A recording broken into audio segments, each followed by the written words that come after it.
খেলা কর। হ্যাঁ ওই পড়িয়ে তোর মতো দেখ।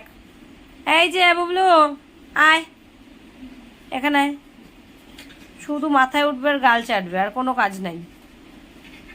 এই ভাত খেয়ে রান্না করতে নেই, অত বমি টমি হয়ে যাবে। এইদিকে চলে আয়। পুতুল ছেড়ে এখন আবার ওর সাথে ওরকম খ্যাপামি করছে। আবার লাগছে, দিদির লাগছে। তোমার নখে লাগে না বুঝি? এসো বসো। এই যে বুবলু, এই যে আসো, একটু সিট করে দাও তো।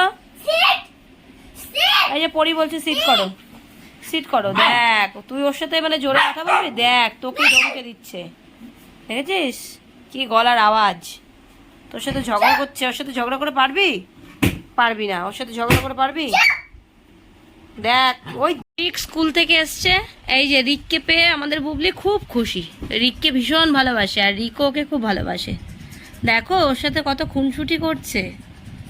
স্কুল থেকে এসছে আর ওর কাছে চলে গেছে, আর ও স্কুল থেকে এসছে এসেই বুবলির সাথে দেখা করতে এসছে।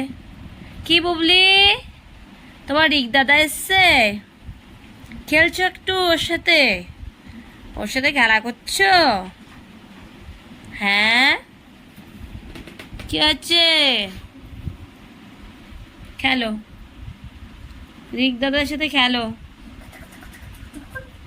সুরসুরি পেটে দিলে খুব মজা লাগে না? খুব মজা। ওই যে আবার সেদিনের মতো শুরু হয়ে গেছে, শুরু হয়ে গেছে, শুরু হয়ে গেছে পাগলামি শুরু, শুরু গায়ে ওঠা শুরু, লাফানি শুরু। এই তো চুপচাপ দিব্যি খেলা করছিলি ওর সঙ্গে বসে বসে শুয়ে শুয়ে।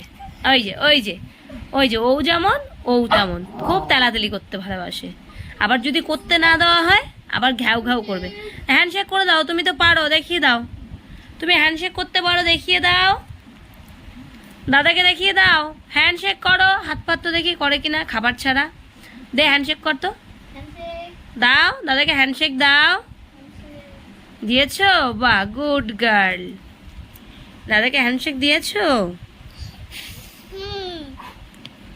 আবার আবার